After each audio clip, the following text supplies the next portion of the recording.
따라서 하나님, 오늘 밤에도 큰 은혜 주옵소서. 옆 사람 축복해 주세요. 성령의 능력으로 승리하십시오. 요거 예배 마치고 11시 5분에 장로님들 잠깐 저 1층 의경실에서 만나겠습니다. 11시 5분에 잠깐 만나도록 하겠습니다. 생각보다 교회 안에 인본주의가 많이 들어왔습니다. 하나님 이거 굉장히 싫어하시는데 문제는 싫어하시는 게 많이 들어와 있다는 거죠. 마지막 때의 징조이기도 합니다. 디모데후서 4장 1절에 이렇게 말합니다. 하나님 앞과 살아있는 자와 죽은 자를 심판하실 그리스도 예수 앞에서 그의 나타나실 것과 그의 나라를 두고 엄히 명하노니 너는 말씀을 전파하라. 지금 디모데 뭐 하는 거예요? 내가 하나님 앞에서 명령하는 거야. 살아있는 자와 죽은 자를 심판하실 예수님 앞에서 명령하는 거야. 너 딴소리 하지 마. 말씀을 전파해. 말씀을 전파해. 때가 이르리니 사람이 바른 교훈을 받지 아니하며 귀가 가려워서 자기의 사욕을 따를 스승을 많이 두고 그 귀를 진리에서 돌이켜 허탄한 이야기를 쫓으리라.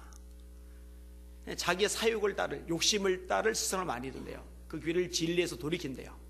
진리에서 돌이킨다는 얘기는 진리를 안 듣는다는 거예요. 말씀을 안 듣는다는 거예요. 대신에 말씀 외의 것들에 의해서는 아주 휘둘린다는 거예요. 근데 여러분, 이런 현상 이미 교회 안에서 보편적으로 나타나고 있어요. 참 깝깝한 일이죠. 뭐 오늘 이름들 좀 언급할까요? 저 김동호 목사라는 분, 최근에 구글 검색하다 보니까 안희연과 김동호의 논쟁에서 어떤 사람이 크리스찬 투데이인가에 이렇게 기사를 올렸더라고요. 그 기사를 최근에 제가 봤어요. 근데 그분의 요점은 뭐냐? 왜 기독교인들이 동성애 부분 가지고 난리를 치냐? 까짓 거 통과되면은 감옥 가면 되지 않냐? 저는 왜 감옥을 갈 생각을 하냐? 감옥 가기 전에 막을 걸 막아야지. 그리고 이게 통과된 나라 안에서 생기는 문제들이 생각보다 심각하거든요. 아주 심각하거든요.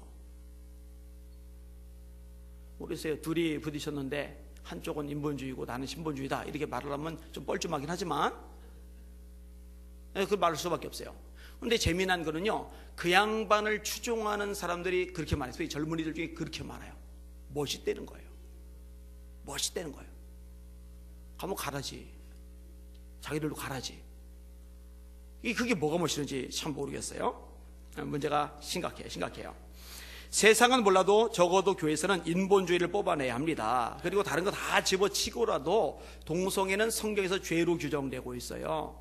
죄를 합법화시키면 하나님께서 기뻐하지 않으세요. 하나님께서 기뻐하지 않는 일이 국가적으로 발생하면 그 나라도 복을 받지 못합니다. 제가 요 얘기를 설명하면서 뉴질랜드 얘기를 예로 들었어요.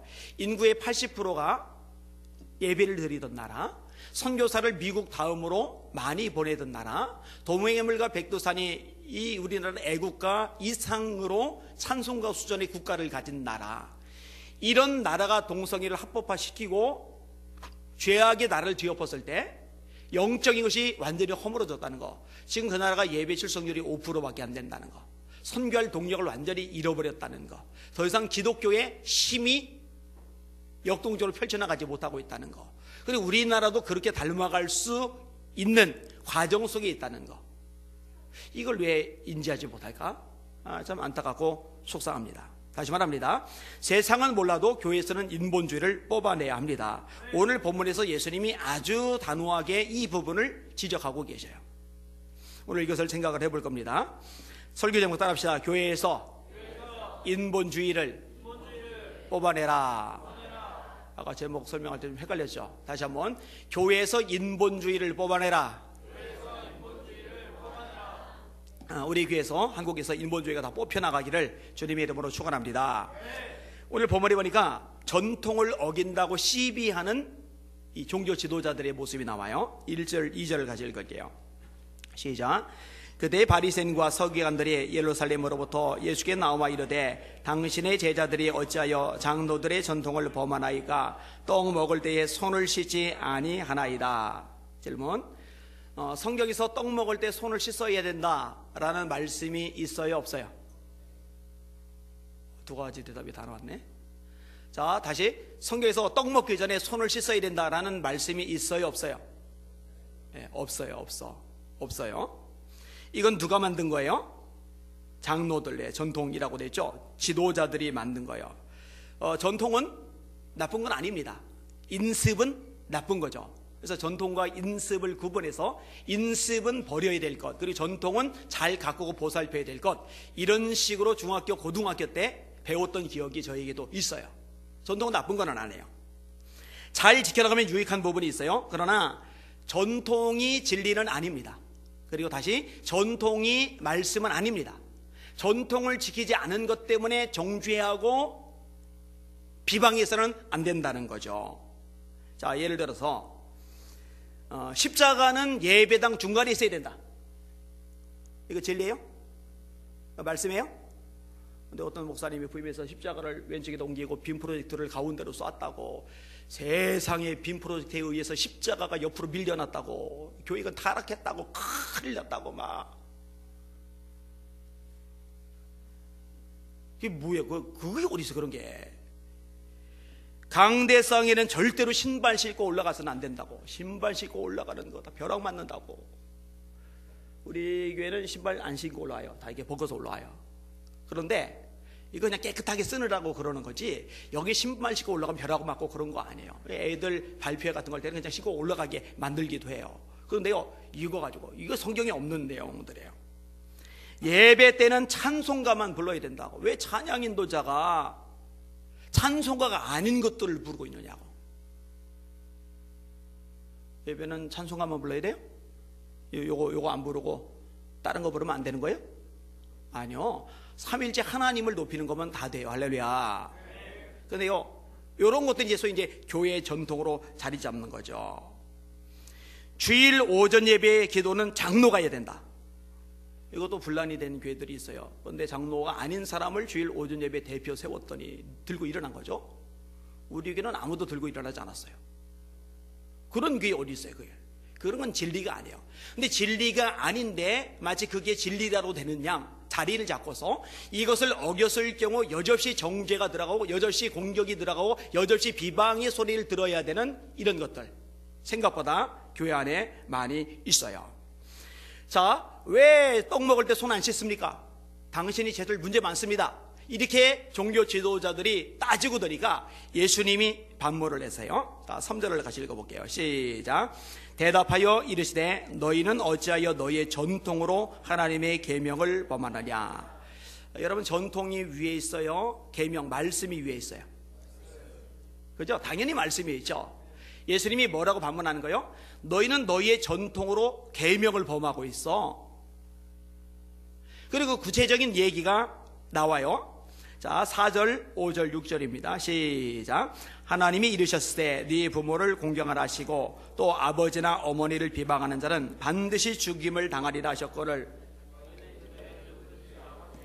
어머니에게나 말하기를 내가 드려 유익하게 할 것이 하나님께 드림이 되었다고 하기만 하면 그 부모를 공경할 것이 없다 하여 너희의 전통으로 하나님의 말씀을 배하는도다. 어릴 때는 부모가 먹여요. 어릴 때는 부모가 키워요. 어릴 때는 부모가 공급해줘요. 근데 부모님이 너무 늙어서 이제 경제력이 없어지면은 자녀들이 성장한 이후에 이 부모를 공개해야 돼요. 그건 당연한 거예요. 이거를 오늘 보면서 공경이라고 말한 거예요. 이 공경이라는 말 속에는 이렇게 높이고 마음으로 우러러주고 이것만을 말하는 게 아니라 실질적으로 물질적 도움도 주는 것, 이걸 포함하고 있는 거예요. 근데 부모에게 마땅히 이걸 해야 되는데 안 해요. 안 하면서 뭐라고 이러냐, 부모에게 드릴 거를 부모님보다 더 크고 더 대단한 하나님께 드렸다. 부모님께 드릴 걸 하나님께 드렸으니 부모님께 좀 못하더라도 이거는 괜찮은 거다. 이거는 인간에게서 나온 거죠. 하나님의 말씀 뭐예요? 네 부모를 공경하라. 이것이 옳으니라. 네 아버지와 어머니를 공경하라. 이것이 약속이는 첫 계명이니 이는 네가 땅에서 잘되고 장수하리라. 바울 서신에 이런 부분이 언급이 되지만 그 한참 전에 출애굽기 10계명을 주신 장면에서 명확하게 언급하고 있는 거예요. 5번째 계명이죠. 그리고 인간 대인 계명 중에 첫 번째 계명인 거죠. 네 부모를 주 안에서 공경하라고, 순종하라고. 그러니까 인간적인 전통을 가지고서 하나님의 계명 말씀을 어기고 있는 거예요. 문제가 많아요. 문제가. 자, 아까 제가 앞에서 언급한 것들이죠. 왜 십자가가 이렇게 갔느냐, 뭐 어쩌고 저쩌고 어쩌고 저쩌고. 그러면서 하나님이 서로 사랑하라고 한 말씀을 어기는 거예요. 성경에서 서로 비방하지 말라, 비판하지 말라, 그 말씀을 어기는 거예요. 허물을 덮어주라, 그 말씀을 어기는 거예요. 그러니까 자기들이 전통을 안 지킨다고 하나님의 말씀을 어기면서 그 사람을 비방하는 거예요. 그 사람을 정죄하는 거예요. 하지 말라는 행동을 하는 거예요. 잘못된 거죠. 따라합시다. 허물을 덮어주는 자는 사랑을 말하는 자요, 그것을 거듭 말하는 자는 친한 벗을 이간질하는 자리라. 여러분들은 누군가의 약점, 허물, 실수, 문제를 덮어줄 수 있기를 주의 이름으로 축원합니다. 입 밖에 꺼내지 마세요. 꺼내지 마세요. 절대 꺼내지 마세요. 남이 들어서 언짢고 상처 있고 힘들어지고 기분이 불편할 그런 얘기를 하면 아예 하지 말아야 돼요. 아예. 하나님의 말씀, 하나님의 명령이잖아요. 자, 이런 얘기를 그 집에 있으면서 예수님이 구약을 인용하시는데 둘로 나눠서 읽을게요. 7절과 8절을 먼저 읽을게요. 시작.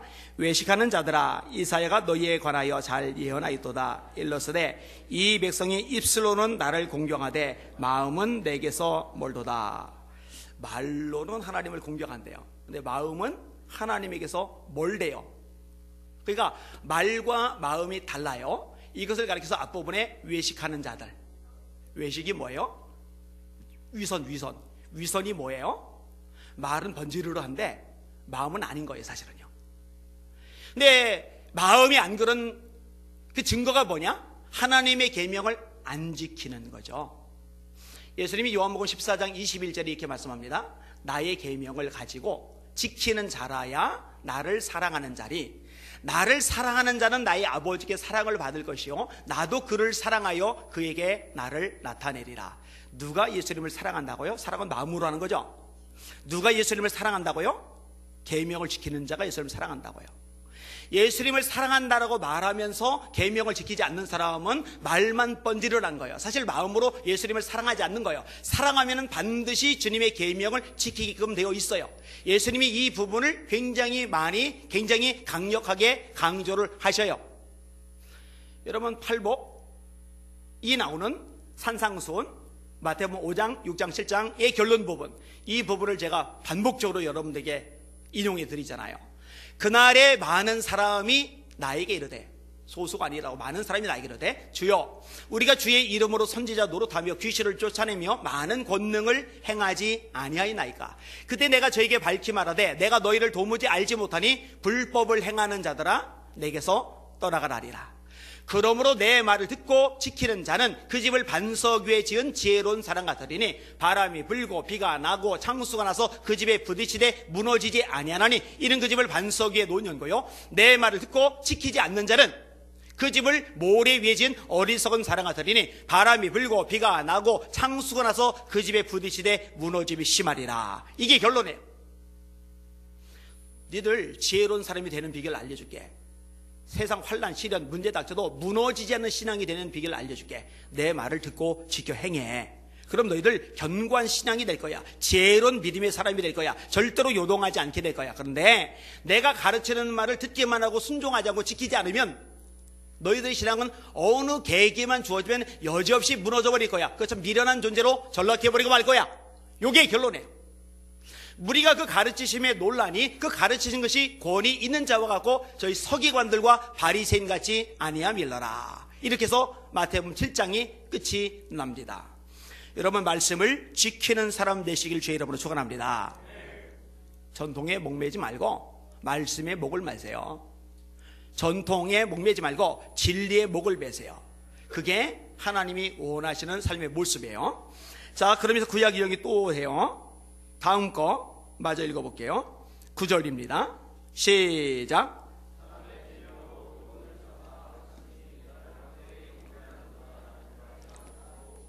감기약을 먹었더니 물이 굉장히 계속 양해하고 봐주세요. 사람의 계명으로 교훈을 삼아 나를 경배하니 헛되이 경배한다. 나를 헛되이 경배한다. 하나님의 계명으로 교훈을 삼아 가르치는 게 아니에요. 사람의 계명으로 교훈을 삼아 가르치는 거예요. 그리고 이런 사람을 가르쳐서 뭐라고 이러냐, 나를 헛되이 경배하는다. 너희들 나를 경배하고 있는데 그거 다 헛되해. 아무짝에도 소용없어. 그래서 뽑아내야 된다는 거예요. 사람의 계명으로, 사람의 계명이 나쁜 것은 아니에요. 사람의 계명이 문제 있는 것도 아니에요. 사람의 계명이 뭐 못된 것을 가르치는 건 아니에요. 그런데 하나님의 공동체에서, 교회 안에서 사람의 계명을 들으려고 우리가 와 있는 건 아니잖아요. 여기 우리가 와 있는 것은 하나님의 말씀을 들으러 와 있는 거거든요. 제가 제일 처음에 명한 거, 너는 말씀을 전파하라. 때를 어떤지 못 어떤지 항상 힘쓰라. 범사의 오래 참과 가르침과 경책함으로 경계하며 권하라. 디모데 보고 너 강단에서 딴소리 하지 말고 사람의 계명 같은 거 말하지 말고 너 말씀을 전파하라. 근데 제가 얘기했죠. 요즘 현대 교인들이 병들어가지고 웃기는 설교 되게 좋아한다고. 세상 얘기하고 예와 간증 이런 거 좋아하고 뭐 처세술 인간관계학 뭐 이런 거 상담 이런 거 하면 얘기 좋아하고 말씀 자체를 풀어주면 지루해하고 졸려하고 재미없어하고 이거 병든 거야. 아주 병든 거예요. 우리 교회 성도 그나마 좀 익숙해져가지고 성경 자체를 풀어도 좀 듣는 편이긴 합니다만 이거 참 문제가 있어요. 참 문제가 있어요. 이런 바울 사도도요, 이런 부분, 말씀이 뿌리내지 않으면 안 되는 부분을 명확히 말합니다. 따라합시다. 경계하는 자가 법대로 경계하지 아니하면 상을 받지 못할 것이요. 자, 열심히 달려요. 최선 다해요. 그게 중요한데 그게 다는 아니라는 거예요. 최선을 다했어요. 열심히 달렸어요. 그런데 법대로 경기하지 않았어요. 법을 어기면서 경기를 해요. 최선 다했는데 그러면 상 없어요. 반드시 경기자는 법대로 경기를 해야 돼요. 우리에게 법은 딱 하나입니다. 하나님의 말씀입니다.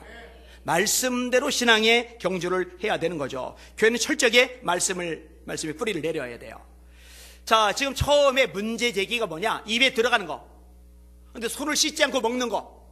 이걸 가지고 건드린 거예요. 장로들의 전통을 범했다. 사람의 계명을 범했다. 이걸 가지고 시비 건 거예요.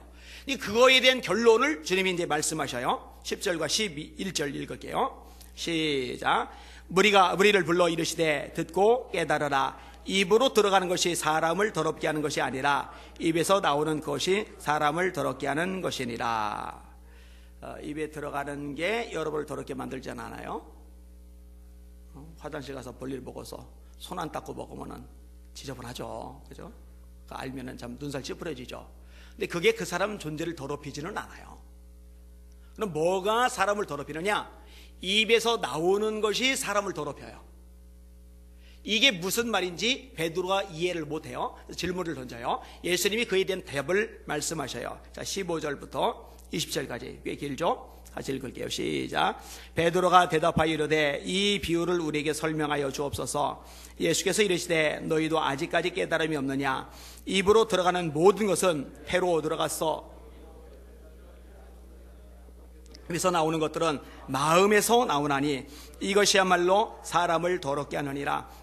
마음에서 나오는 것은 악한 생각과 살인과 간음과 음란과 도둑질과 거짓 증언과 비방이니 이런 것들이 사람을 더럽게 하는 것이요 씻지 않는 손으로 먹는 것은 사람을 더럽게 하지 못하느니라.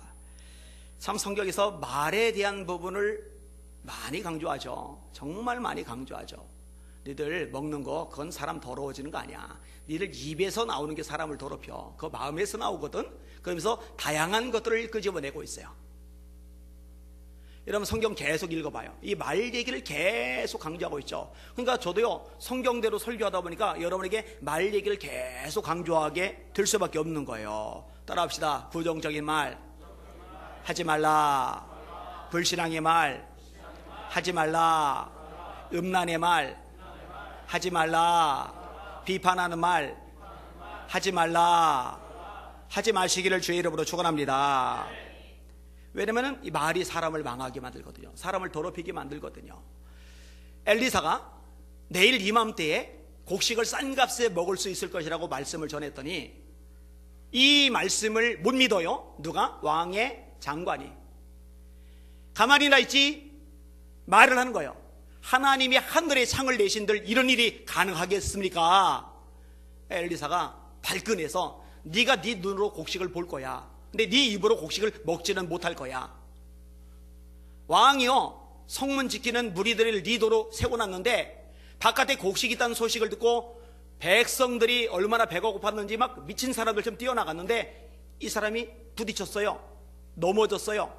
일어나야 되는데 군중들이 막 달려가느라고 못 일어나요. 계속 밟히는 거예요. 계속 밟히는 거예요. 죽었어요. 이게 곡식은 생겼는데 먹지는 못해요. 입 다물고 있지 그냥. 안 믿어지면 그냥 입이나 좀 다물고 있지. 왜 그럴까? 10명의 정탐꾼 얘기도 유명하잖아요. 하나님이 주신다고 하셨어요. 말씀하셨어요. 약속하셨어요. 그러면 아멘 하고 받아들이면 되는데 안악자손 너무 큰데요. 우린 메뚜기인데요. 그 거미를 삼키는 땅인데요. 우린 다 죽었어요. 하나님이 민수기 14장에 말씀하시죠. 내 귀에 들린 대로 내가 그들에게 행하리니 그럼 너희들 다 죽어라. 이게 손해잖아요. 이게 마이너스잖아요. 근데 여러분 생각보다 교인들 중에 이걸 참 많이 해요. 지금 이다 작가가 이집트에 가 있어요. 이집트. 이 친구가 고생을 많이 하다가 이제 조금 이제 기반을 좀 잡아가는 것 같아요. 어떤 영상 같은 걸 만드는데 이게 참 솜씨가 있게 잘 만들어가지고 스카웃이 된 거예요. 그런데 이제 이 친구가 제가 있는 앞에서 저랑 얘기하는 중에서 부정적인 얘기 같은 걸 이렇게 끄집어낼 때가 있어요. 그러면요 제가 100% 취소시켜요. 이거 걸릴 때마다 취소시켜요. 왜냐면은 그 친구 인생 꼬이게 만드는 게 그 입이거든요. 근데 제가 아끼고 사랑하고 소중히 여긴다면서 그 인생을 망가뜨리는 요소를 보고서 모른 척 넘어가면 안 되잖아요. 안 돼. 그러면 안 돼요. 빗쌤도 한번 혼났는데 이렇게 말 표현 같은 거 이렇게 너무 거칠게 막 쓰지 말라고 그거 다 순종해서 쓰라고. 여기만이 아니라 제가요 보이면 그런 부분들 얘기를 해줘요. 왜냐면은 입에 열매를 먹는다고 성경이 가르치고 있거든요. 따라합시다. 믿음의 말을 하자, 긍정의 말을 하자, 축복의 말을 하자, 격려의 말을 하자, 사랑의 말을 하자. 그렇게 하실 수 있기를 주님의 이름으로 축원합니다. 자, 이런 식의 대화를 종교 지도자들과 예수님이 이제 주고받는 와중인데 제자들이 불편한 거예요. 왜냐하면 예수님의 말씀이 이 바리새인들 서기관들의 마음을 뒤집어 놨거든요. 자, 질문 던져요. 12절 읽을게요. 12절 시작. 이에 제자들이 나와 이르되 바리새인들이 이 말씀을 듣고 걸림이 된 줄 아시나이까. 자, 이 바리새인들이 이 서기관들이 전통이 중요해, 전통 지켜야 돼, 니들 왜 안 지키는 거야? 막 얘기를 하는데 예수님이 젊잖아요. 30대 청년이 딱 나타나서 그렇죠, 우리 바리새님, 우리 사두개님의 말씀이 맞죠. 전통 소중한데 지켜야 되는데 제자들 좀 미숙해서 그래요. 그런데 그보다 더 중요한 것도 있지 않겠어요? 이렇게 말하면 좋은데 니들 왜 사람의 계명 가지고 하나님의 계명을 범하는 거야? 근본이 잘못돼서 니들 위선자야, 외식자야. 여러분 대놓고 이러면은요 걸림이 되죠. 제자들이 옆에서 불안한 거예요. 그리고 예수님이 묻는 거예요. 예수님 말씀이 저 바리새인들에게 걸림이 됐어요. 그거 아시죠? 그 얘기를 끄집어내는 거예요. 근데 예수님이요 무리들에게 명확하게 말씀하세요. 아주 중요한 마음입니다. 마음 깊이 새겨질 내용이에요. 여기서 제목이 나왔어요. 자, 13절 14절을 같이 읽을게요. 시작. 예수께서 대답하여 이르시되 심은 것마다 내 하늘 아버지께서 심으시지 않은 것은 뽑힐 것이니 그냥 두라. 그들은 맹인이래요.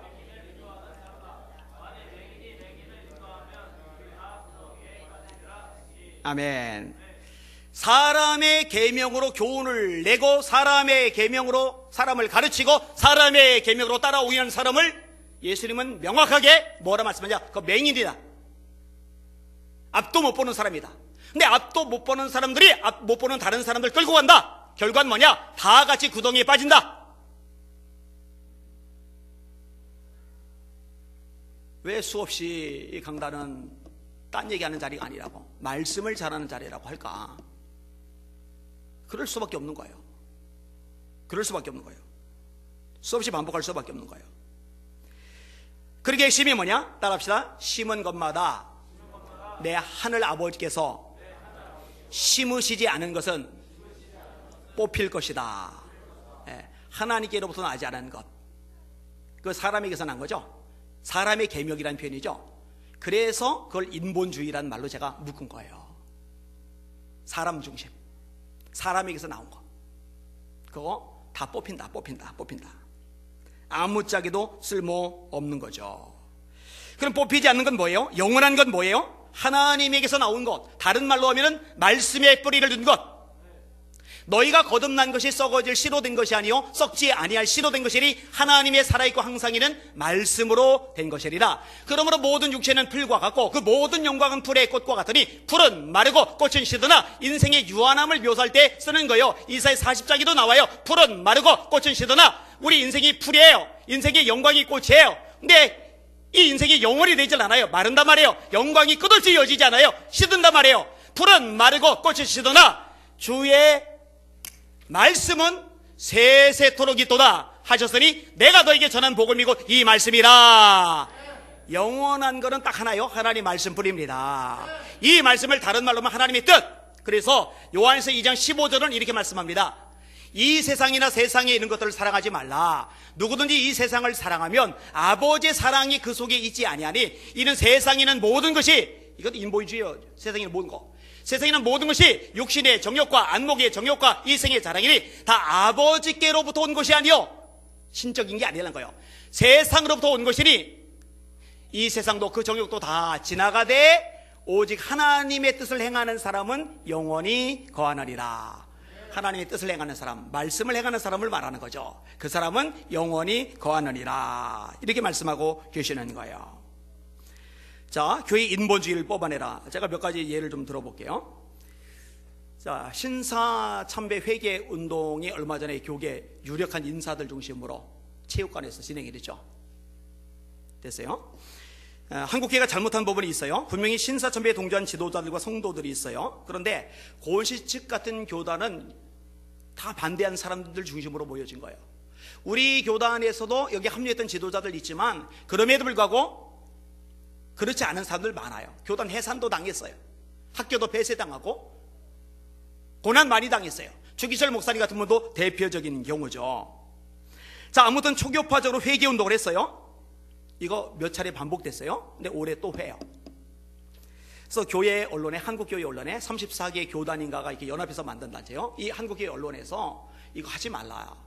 왜 이걸 매년 반복하냐. 하지 말라 했더니 영향력 있는 인사들 중심으로 진행된 행사니까 공격을 엄청 받는 거예요. 엄청 두들겨 맞는 거예요. 그러니까 이 사무총장 목사님이 너무 속상하고 힘드니까 저한테 전화를 했어요. 아, 목사님 너무 궁금해서 전화했다고. 뭔데요? 아, 목사님 이러해서 이거 신사참배 회개운동 이거 하지 말라고 논평을 냈는데 이것 때문에 전화로 엄청 혼이 나고 있습니다. 우리가 잘못한 거예요? 그래서 제가 잘못한 거 아니에요. 잘하셨어요. 아, 그 안 목사님이 잘했다고 하면은 그럼 소신껏 할게요. 그리고 이제 전화를 끊었어요. 감사하죠. 제 말 한마디에 힘을 얻었으니 얼마나 감사해요. 자, 설명을 할게요. 최근에 이제 효빈이가 저한테 되게 혼났어요. 되게 혼났어요. 근데 잘못했다고 빌어요.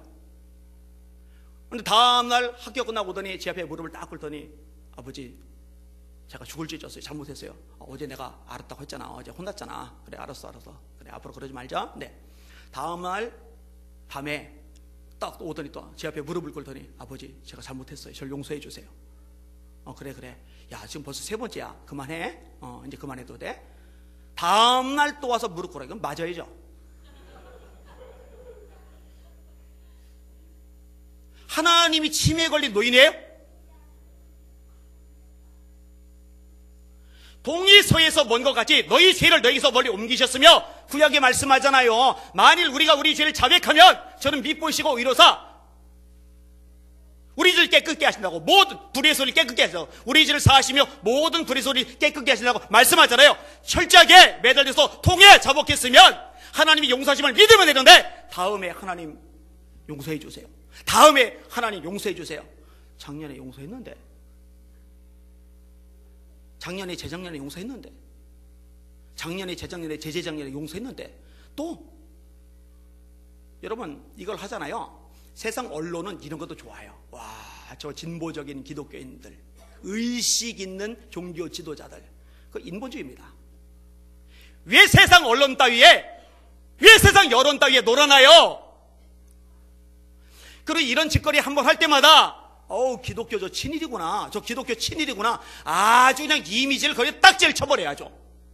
진짜 독립운동 많은 사람들 기독교인들인데, 정말 헌신 많은 사람들 기독교인들인데 이건 싹 덤탱이로 넘어가 버려요. 기독교 친일이구나, 신일이구나. 한심하죠. 깝깝하죠. 비성경적인 게 들어온 거예요. 자, 좀 이제 국가적인 거 얘기했고, 좀 줄여서 얘기해 볼게요.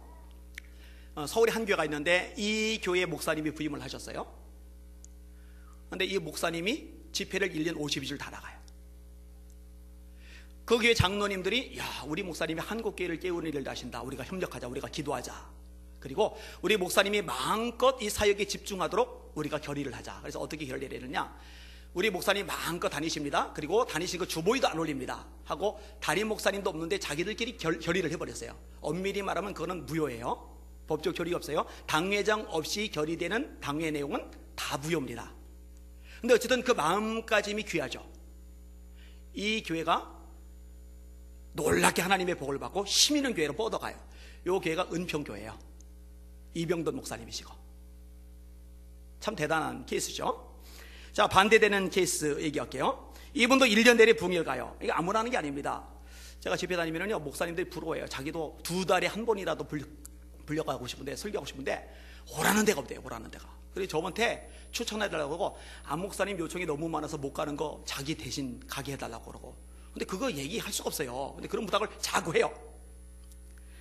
자, 아무튼 이 교회가 목사님 중심으로 지교회들을 세웠어요. 교회당도 잘 지었어요. 비전이 있지만 그래도 운영이 돼요. 근데 어느 날 이 목사님이 사임을 했대요. 제가 쇼크를 받았잖아요. 그리고 어떤 어려운 교회 부임해 가셨어요. 그리고 그 교회는 이제 성장을 해가고 있어요. 거기에 부흥회로 제가 인도하러 갔어요. 간 김에 이제 궁금하던 제가, 목사님, 근데 목사님 지교회도 여러 세웠고 교회도 건축을 잘했는데 왜 거기 사임하신 거예요? 장로님들이 부흥회 나가지 말라고 자꾸 해서 그 소리 듣기 싫어서 사임하고 나왔다고. 그럼 거기 후임자가 누가 갔느냐? 괜찮은 분이 갔어요. 제가 거기도 2번 부흥회를 갔거든요. 정말 실력이고 괜찮아요. 왜냐면 전에도 목회를 잘했거든요. 그러다가 부임해 간 거거든요. 그런데 1년 내내 교회에 붙어 있으니까 교회가 잘 돼야 되잖아요. 2달 전에 교회 매각 결의를 했어요. 방법이 없어요. 여러분, 하나님이 무엇을 원하시느냐, 하나님의 뜻이 뭐냐, 하나님이 뭐라고 말씀하시느냐, 이게 본질이지 인간적으로 계산하는 거예요. 따져보는 거예요. 그래서 이러고 저러고 여러분 이거 다 뽑아내셔야 돼요. 헷갈리지 마시기를 주님의 이름으로 축원합니다. 자, 좀 더 얘기해 볼게요. 교회는 기본적으로 존재하는 목적이 있어요. 교회는 따라합시다. 유람선이 아니고 구조선이다. 다시 한번, 교회는 유람선이 아니고 구조선이다. 영혼 구원하는 거죠. 전도하고 선교하는 거. 이게 교회에 존재하는 목적입니다. 수없이 반복해요. 전도하지 않는 교회는 교회가 아닙니다. 선교하지 않는 교회는 교회가 아닙니다. 영혼 구원이 없는 교회를 어떻게 교회라고 말할 수가 있겠어요? 그리고 영혼을 살린다고 할 때 그 영혼에는 어린아이들도 포함되어 있어요. 다음 세대. 근데 이제 한국에 이제 유행처럼 번져갔던 게 있어요. 교회당 건축 일단. 그다음에 교회당 건축이 되고 나면은 교육관 건축. 교육관 건축이 되고 나면 그 다음에 선교관 건축. 선교관 건축이 되고 나면은 그 다음에 뭐냐? 수양관 건축. 그래서 꽤 규모가 있는 교회들 중에 수양관을 가지지 않은 교회들이 많이 있어요. 그게 다 필요할까? 그 돈으로 선교에 쓰지. 그 돈으로 전도에 쓰지. 그 돈으로 다음 세대 살리고 키우고 장학금 보내고 그래서 인물감을 키우는 데 썼으면 좋았을 텐데. 최근에 그 큰 교회 중에 한 교회 목사님을 제가 만났어요. 그 교회에서 운영하는 수양관이 엄청 유명하던 수양관입니다. 규모도 무지막지하게 커요. 제가 설교도 갔었어요. 그 수양관을 그 교회에서 1년에 적자를 메꿔주는데 1년에 제가 예전에 들 때 1억 5천씩 메꿔줬었어요. 근데 이게 10년만 돼도 15억을 메꾸잖아요. 그러니까 이게 감당이 안 되는 거예요, 이게. 그리고 앞으로 더 커질 가능성이 높은 거예요. 왜냐면 기도원 수양관에 사람들이 모여드는 이런 문화가 아니니까. 그래서 이거를 뒤늦게 팔라고 내놨는데 덩치가 너무 크니까 아무도 안 사가요. 천덕꾸리가 됐어요. 그러니까 집회는 집회대로 진행이 안 되고 돈은 돈대로 계속 빠져나가고 팔리지는 않고. 그럼 그거 할 돈으로 좀 더 가치 있고 본질적인 것에 썼으면 얼마나 좋았을까. 그리고 더 심한 교회는요, 부동산에 투자하는 교회들 있어요. 이거 바람을 가잖아요. 인본주의입니다. 인본주의. 또 하나 말하고 싶은 게 있어요. 여러분, 교회는 기도와 말씀이 핵심입니다. 할렐루야. 우리 예수님께 기도와 말씀이 본질로 자리 잡기를 주님의 이름으로 축원합니다. 여러분, 일꾼이라고 그러죠. 따라합시다. 직분자는 일꾼이다. 집사 일꾼이에요, 아니에요? 권사 일꾼이에요, 아니에요? 장도 일꾼이에요, 아니에요? 일꾼들의 본업은 뭐예요? 일하는 거죠. 일하는 거죠. 정말 일을 많이 하는 사람은 비판과 비난, 수군거릴 여유가 없습니다. 스티반 집사님 일꾼이죠. 빌립 집사님 일꾼이죠. 이 두 분이 무엇을 열심히 합니까? 전도하러 돌아다니라고 늘 열심을 해요. 머물러 있을 틈이 없어요. 이게 집사님들의 특징이었어요. 최근에 들은 어떤 교회에 있는데 교육부장님이 내년도 교육안을 이렇게 제출을 해요. 목사님께. 그럼 목사님이 다 이렇게 훑어보시다가 장로님 보고, 장로님 기도 많이 하셨어요? 연구 많이 하셨어요? 기도하는 적이, 연구하는 적이 하나도 안 보이네요. 이렇게 하면 안 됩니다. 다시 마련해 오세요. 그럼 장로님이 이걸 가지고 가서 기도하고 또 상의도 하고 그리고 준비도 하고 연구도 해서 다시 보고서를 가져와요. 그러니까 이 교회가 한 지금 15,000명 정도 모이는 교회인데, 여기는 구조가 뭐냐? 장로님들이 앉아서 회의를 하는 구조, 또 권사님들이 모여서 회의를 하는 구조, 회의도 하지만 그런 구조가 아니라 일하는 구조예요. 기본적으로 일하는 구조예요. 그러다 보니까 본인들이 일하고 본인들이 아이디어 만들고 본인들이 연구하고 본인들이 실적을 보고하고 하다 보니까 평가하고 지시하고 지적하고 이런 것들에서 벗어나는 거예요. 여러분, 운동장에서 축구팀이 축구를 하는데 선수들이 감독 지시가 왜 이 모양이고 저 선수는 왜 저렇게밖에 못 뛰고 막 이렇게 막 입을 나불나불 대면서 그렇게 뛰는 축구 선수를 본 적 한 번이라도 있어요? 숨 차서 말도 못해요. 누가 감독이 왜 저 모양이야? 저 선수는 왜 저렇게, 예전에 보니까 저 설기현 설설기네 막 이런 식의 댓글들 막 올라가고, 그 누가 그러느냐? 관중들이 그래요. 누가 그러느냐? 네티즌들이 그래요. 진짜 뛰는 선수들은 그럴 일이 없어요. 여러분, 우리 예수의 비전교회는 일꾼들이 되시길 주님의 이름으로 축원합니다. 주님의 종으로 부름받은 거예요. 일꾼으로 부름받은 거예요. 일하는 구조가 되어야 돼요. 최웅전 목사님, 부산 호삼락교회 목사님입니다. 어마어마한 교회로 성장을 했죠. 이분이 은퇴하신 후에 목숨 걸고 하고 있는 사역이 뭐냐면은 목양장로 사역이라는 거예요. 목양장로 사역. 무슨 얘기냐? 목회자라는 거죠. 목회자의 마음을 가진 장로라는 거죠. 제가 이런 얘기를 지금 끄집어내는 이유가 있어요. 우리 교회 장로님들을 겨냥하고 하는 얘기가 아니에요. 저는 편안해요. 그런데 이렇지 않은 구조를 가진 교회들을 제가 다니면서 너무너무 많이 보는 거예요. 마치 이 사회의 이사들처럼, 마치 국회의 국회의원들처럼. 국회의원이 아니죠. 장관인 거죠, 사실은.